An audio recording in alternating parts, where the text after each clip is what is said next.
Velkommen her fra København. Mit navn er Claus Pannerat. Jeg er medicinchef i firmaet Epital Health. Vi leverer private sundhedsservices tilpasset den såkaldte Epital Care-model. Det er vigtigt at sige, at jeg ikke har haft kommercielle interesser forbundet med mit arbejde i 3P, hvor mit engagement udelukkende har været knyttet til forskning og vidensdeling. Jeg har her fået lov at fortælle lidt videre om Epital Care-modellen, som vi har brugt som rammeværktøj i de forskningsprojekter, vi har gennemført i Danmark, og som har været med til at inspirere de norske arenaer. Jeg vil starte med at fortælle noget om de erfaringer, vi har indhøstet i Danmark med fokus på de 4 danske stier eller arenaer, som har været involveret og engageret i 3P-samarbejdet. Jeg vil derfor tage stafetten videre fra Lars Kaiser og gå lidt mere i dybden med aktiviteterne fra Københavns Universitet, vores erfaringer med den første epitop i Lyngby-Taarbæk Kommune, Precare-projektet i Region Sjælland og Epital Health, som er et nyere privat initiativ, der har erfaring med nye og anderledes aspekter af ECM-modellen. Slutlig vil jeg prøve at kigge lidt på nogle perspektiver. Jeg vil indledningsvis fortælle lidt om vores rammeværktøj, The Epital Care Model, eller ECM-modellen, som vi kalder den. Vi har tidligere fortalt om, hvordan udviklingen af denne model blev skabt i et aktionsforskningssamarbejde mellem en flok innovative ildsjæle og vores akademiske bastion, Københavns Universitet, som har formået at skabe den nødvendige jordnærhed og videnskabelige stringens, der har været med til at sikre modellens konsistens. Det udmøntede sig i 2017 til den første ECM-publikation, der beskrev ECM's formål, baggrund og metoder. Det er, så vidt vi ved, den første operationelle sundhedsservice-model, der direkte er udviklet og designet til at fungere ud fra en rent personcentreret, integreret og proaktiv tilgang til understøttelse af kroniske patienters hverdagsliv og sygdom. Epitalet forsøger at gøre op med mange af det eksisterende sundhedsvæsens uhensigtsmæssige aspekter. Et relevant eksempel er udfordringen med sektoropdelingen, hvor en patient med en potentiel forværring må forsøge at få fat i sin praktiserende læge, og hvis det ikke lykkes eller kan afklares herfra, er næste skridt indlæggelse på et hospital. Det er således en slags enten-eller-princip med den praktiserende læge som gatekeeper. I ECM-modellen har vi integreret en række yderligere services og behandlingstiltag, der er designet til at kunne graduere responset afhængig af sværhedsgraden i forværringen, som jo kan være yderst forskellig fra patient til patient. Vi ved jo desværre, hvor mange uhensigtsmæssige indlæggelser der foregår, og ved, hvordan de kan undgås ved simple proaktive behandlingstiltag. Selvfølgelig så frem man har mulighed for at være opmærksom på det. Her ser vi et klassisk eksempel på denne problemstilling set ud fra patientens synspunkt. I forværringssituationen kan det ofte være svært for patienten at få fat i den praktiserende læge, som oftest er travlt optaget. Man kan forsøge at få fat i hospitalsambulatoriet, men det er ofte ikke i telefontiden, og hvis klokken er over 3:30 om eftermiddagen, så er man henvist til vagtlægeordningen, hvor der oftest også er meget travlt, og man skal bruge lang tid for at forklare sin problemstilling, hvilket kan være rigtig svært for en patient i forværring, og derfor ender det ofte med, at patienten ringer 112 og lander på hospitalets akutte modtagerafdeling. Lidt banalt sagt kunne det meget minde om at spille lykkehjulet i det borgernære, hvor udfaldet desværre oftest er fallitfeltet, og hvor kommunerne altid er de store tabere, der bare må betale millioner ved kasse 1, fordi kommunerne er forpligtet til at medfinansiere cirka halvdelen af prisen for en indlæggelse. Tager vi i stedet for patientbrillen på, så er det et helt andet system, vi ser. For her skal der nemlig kun være én vej ind i systemet, som reagerer kompetent og øjeblikkeligt, og det er selvfølgelig patientens tilstand, der afgør graden af responset. Systemet har alle relevante helbredsoplysninger, fordi det er datadrevet og integreret over sektorerne. Man bliver mødt af en hurtigt handlende og venlig person, der forstår ens behov, og systemet formår faktisk at agere på forkant, så man kan undgå alle de svære forværringer. Alt dette forsøger ECM-modellen at imødekomme gennem skabelsen af de såkaldte 6 kontekstfiltre, ECM 1-6. ECM1 er habitualtilstanden, hvor patienten kan leve sit liv så frit, trygt og ubesværet som overhovedet muligt. Selvfølgelig givet forholdene ved sværhedsgraden af den kroniske sygdom.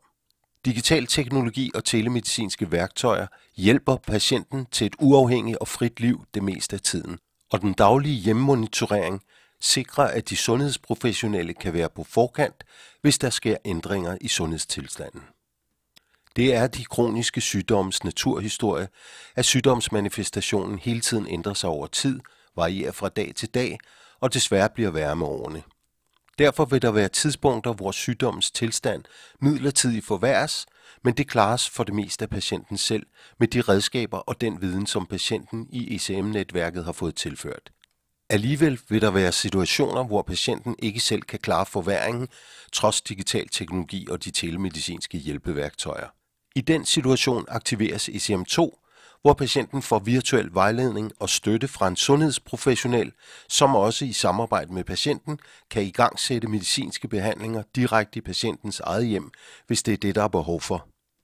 Alle patienter i ECM-netværket har nemlig fået deres egen akutmedicin, som de har klar og kan tage af i samråd med de sundhedsprofessionelle.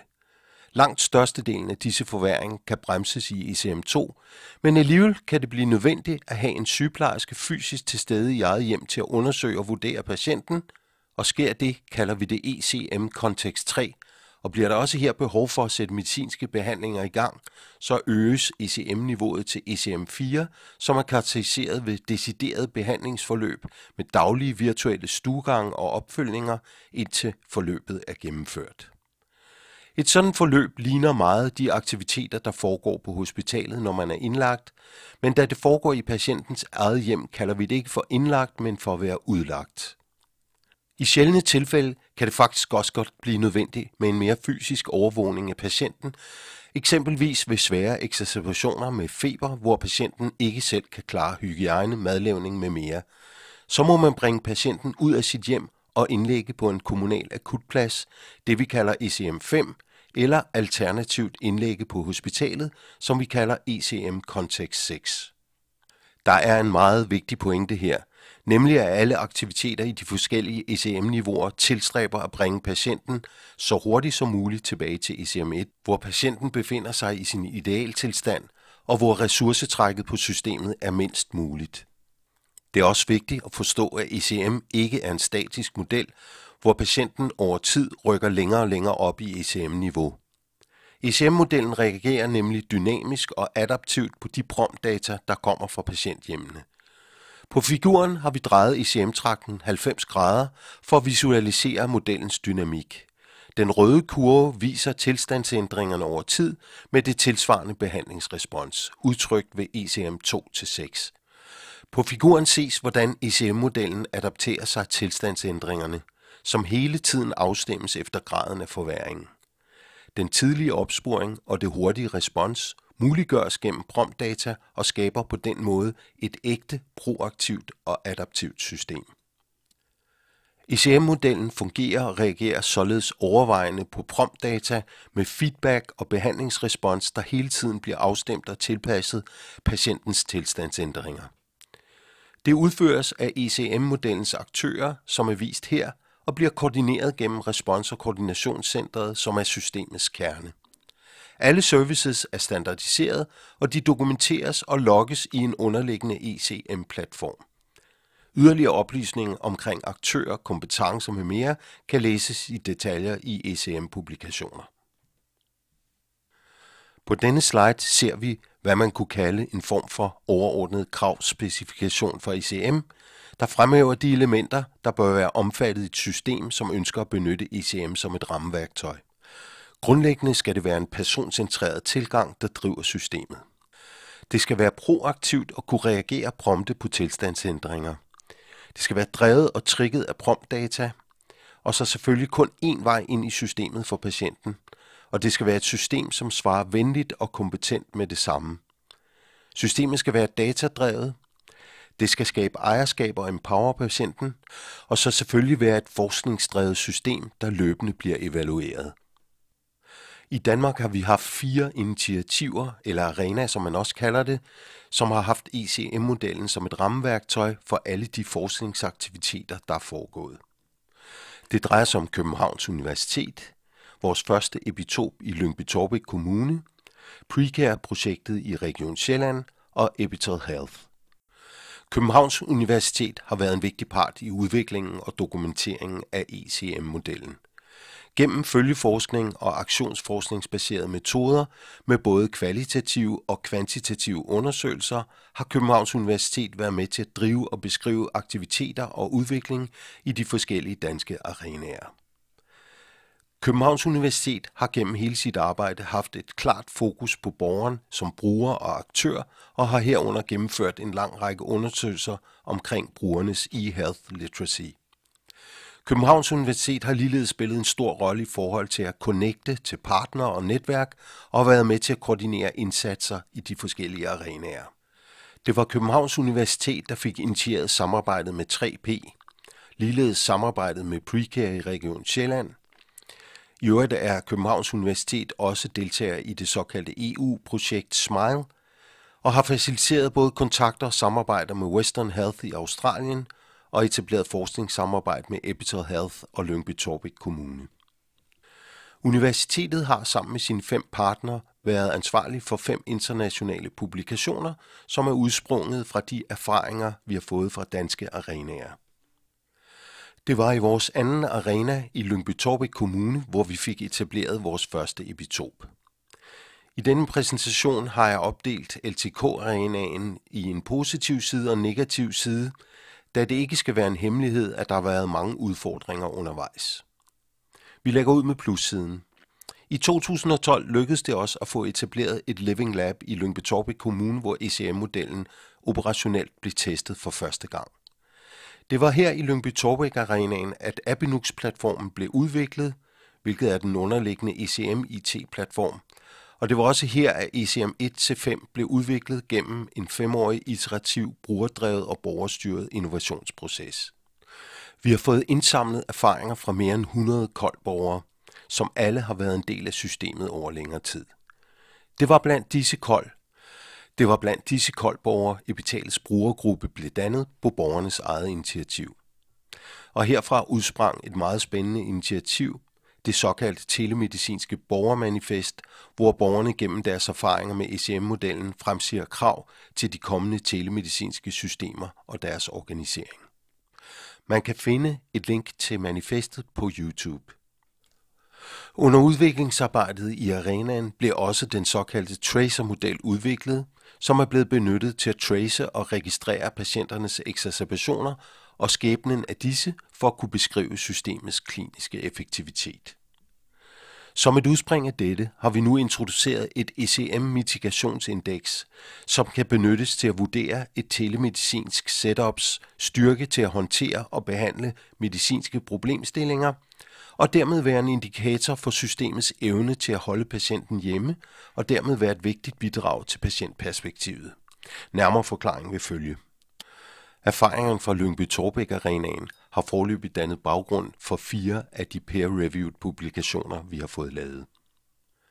Går vi til minussiden, så er det desværre et faktum, at LTK-epitopen udelukkende var en kommunal konstruktion, altså monosektoriel, da de omgivende sektorer, herunder regionen og de praktiserende læger, ikke ønskede at samarbejde, og der foregik ingen reel dataudveksling mellem systemerne.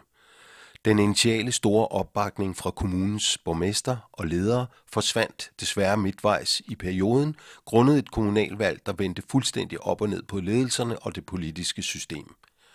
Og desværre slet ikke til LTK-arenaens fordel. Der blev ikke gennemført noget RCT-studie i Lyngby-Taarbæk, da den kommunale ledelse ikke ønskede det, men hellere ville prioritere hurtigst muligt at få sat en driftsløsning i søen. På minussiden var også, at ECM 1+2 var adskilt fra ECM 3-5, grundet interne kommunale strukturer, der ikke var til at flytte.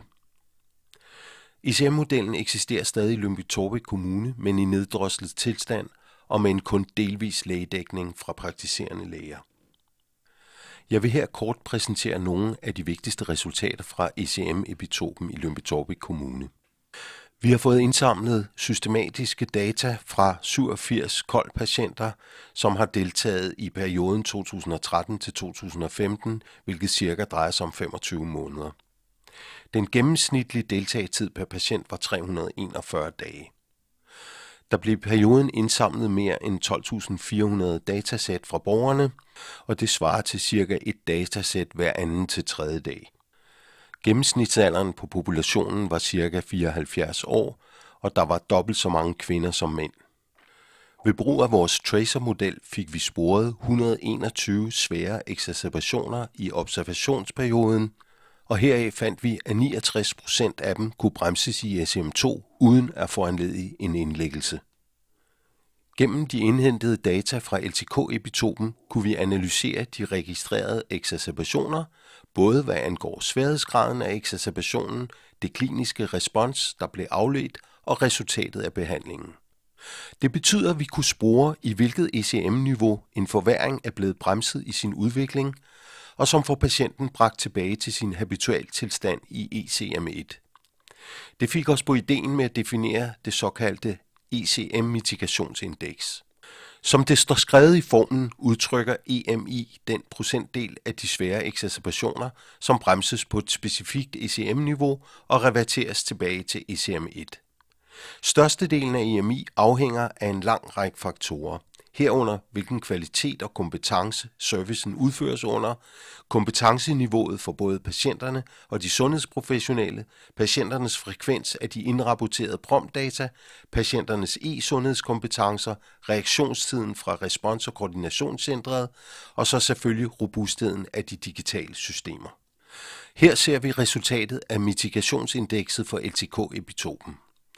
EMI er beregnet til 69%, og det vil sige 69% af de svære, oftest indlæggelseskrævende exacerbationer bremses i ECM2, altså udelukkende af et virtuelt klinisk service setup. Åbner man derimod helt op for ECM-modellen og benytter alle ECM-niveauer, ser det ud som om man kan bremse i nærheden af 87% af alle de svære KOL-exacerbationer, som vi fandt i vores patientpopulation.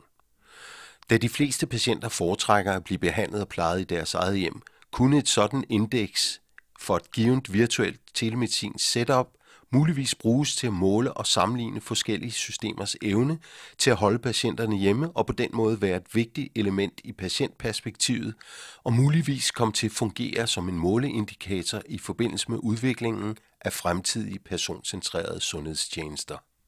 Den tredje danske arena udgøres af Precare i Region Sjælland, eller Nærklinikken, som den også kaldes. Jeg skal her kort ridse nogle hovedpunkter op, da detaljer er blevet præsenteret andet steds. Det har været rigtig spændende at følge den første epitop, som har haft mulighed for at fungere sektorneutralt med et fint samarbejde mellem både region, kommune og praktiserende læger. I Precare vil man også se opskalering over kommunegrænser, og man er ved at udvide sygdomsområder til også at inkludere både hjerteinsufficiens og diabetes. Der foreligger allerede flere spændende resultater fra en KOL-kohorte på 81 patienter, hvor man blandt andet har undersøgt patienttilfredshed, har fundet bemærkelsesværdigt lave mortalitetsrater og har taget det første skridt til en alternativ forretningsmodel for sundhedsvæsenet. Det fjerde og sidste initiativ fra Danmark, jeg vil fortælle om, er virksomheden Epital Health, som er den første private virksomhed, der udbyder ECM-services på abonnement. Det er ikke en fuld ECM-model med alle ECM-niveauer, men kun ECM 1 og 2. Epital Health har udviklet redskaber til en virtuel onboarding, hvilket betyder, at vi ikke behøver at have patienten fysisk til stede for at starte op, men kan gøre det rent virtuelt gennem vores systemer. Det betyder, at patienten kan inkluderes og opstartes helt uafhængig af afstand og lokalitet, og betyder også et mindre ressourceforbrug i denne proces.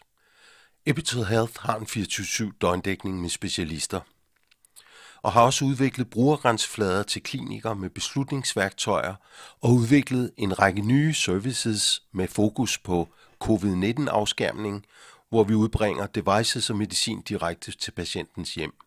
Ligeledes får patienterne hjælp til at forstå deres sundhedstilstand gennem månedlige statusopgørelser, som bliver sendt.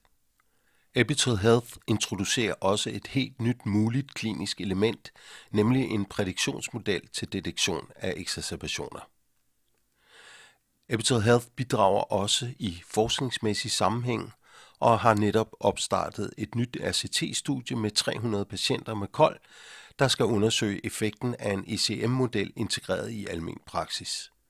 Studiet har været i gang i 1,5 måned, foregår gennem 3 store lægeklinikker, og der er randomiseret 37 patienter indtil nu. De primære effektparametre er ikke planlagte sundhedsfaglige kontakter, e-health literacy og cost-effectiveness-analyser. Der er selvfølgelig også udfordringer med en privat konstruktion som Epital Health. Der er ingen dataudveksling med det omgivende offentlige sundhedsvæsen og potentiel modstand fra de offentlige sundhedsmyndigheder. I Epital Health arbejdes der kun med virtuelle ydelser, det vil sige ECM 1 og 2, da de udgående funktioner i ECM 3 til 5 er alt for omkostningstunge i forhold til en nystartet mindre virksomhed. Som sidste punkt på minuslisten kan nævnes ulighed i sundhed, da mange vil opfatte en privat virksomhed, der udbyder sundhedsydelser, kan være med til at skævvride sociale balancer i et skattebetalt sundhedsvæsen. I de næste par slides vil jeg give et hurtigt overblik over nogle af de patientredskaber, der er udviklet i systemet. Vi ser her patientens oversigtsside. Under mine registreringer kan alle patienter følge med i trends og udviklingen af alle måleparametrene og patienternes målecompliance. I eksemplet her ses lungefunktionen at være let faldende, og algoritmefarverne tenderer mod forværring. Det bekræftes yderligere af specifikationen her, der tydeligt viser farveudviklingen. Alle journalnotater er åbne og læsbare for patienten, som kan følge med i alle aktiviteter. Epital Health fokuserer også den mentale sundhed, og der er derfor mentaltræningsprogrammer med lydbånd og videoer og et værktøj til måling af udviklingen i den mentale tilstand. Vi er jo nu over i klinikernes brugergrænseflade, hvor der bliver vist både kliniske parametre og compliance-parametre. Her lidt kort om compliance-parametrene. I dette felt kan klinikeren bestemme, hvilken og hvor lang en periode, der skal vises. Her ser vi, hvor mange registreringer, der er lavet i dag. Her advarsler på de patienter, som er dårlige til at måle sig, og her antallet af de daglige regelmæssige brugere. På denne slide ser vi de kliniske parametre, der er fokuseret på at hjælpe klinikeren med at detektere forværringer. Her er eksemplet fra patient 44. Vi ser en fin lungefunktion med let opadgående trendlinje. Forbedringen bekræftes af algoritmefarven, der konvergerer mod grøn. Stabilt trivselsindeks, der ligger fint over normalområdet. Sidst men ikke mindst, tallet for prædiktionsalgoritmen, der viser 14% sandsynlighed for, at der vil indtræffe en forværring inden for de næste 7 dage. Vi skal her gå lidt i dybden med den prædiktionsmodel, der er udviklet i Epital Health. Her ser vi en figur, som viser prædiktionsmodellens forudsigelser i forhold til de registrerede algoritmefarver. Den stiplede linje repræsenterer prædiktionsmodellens beregnede sandsynlighed for, at patienten går i rød inden for 7 dage. Den røde linje viser den registrerede algoritmefarve baseret på patientens registrerede promptdata. Figuren viser kun algoritmeudfald, der enten er gule eller røde, da det kun er gule og røde farver, der potentielt kan repræsentere exacerbationer. Her ser vi, at 12. december viser prædiktionsmodellen 81% sandsynlighed for en forværring inden for 7 dage, og 6 dage efter går algoritmen faktisk i rød. Men klinikerne beslutter ikke at behandle, men i stedet se an. 25. december viser prædiktionsmodellen igen høj værdi på 87%, og 5 dage efter bliver algoritmen rød igen, og denne gang indsætter klinikeren en reel exacerbationsbehandling, som tydeligvis har effekt. Ugen efter, den 7. januar, viser prædiktionsmodellen igen 85% sandsynlighed for forværring, og her starter klinikeren en ny exacerbationsbehandling op, allerede inden algoritmen er rød. Samme aften laver patienten nye målinger, og algoritmen viser nu en rød farve, selvom der er indledt behandling. Det kan forklares ved, at behandlingseffekten ikke er indtrådt endnu på dette tidspunkt.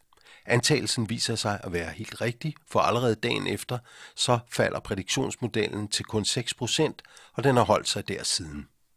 Prædiktionsmodellen i Epital Health benytter på nuværende tidspunkt 78 parametre, som dagligt testes af gennem modellen. Modellen bliver trænet hver nat, så de forskellige parametres bidrag til forudsigelser kan vurderes og ændres efterhånden, som flere data bliver inkluderet i modelbygningen.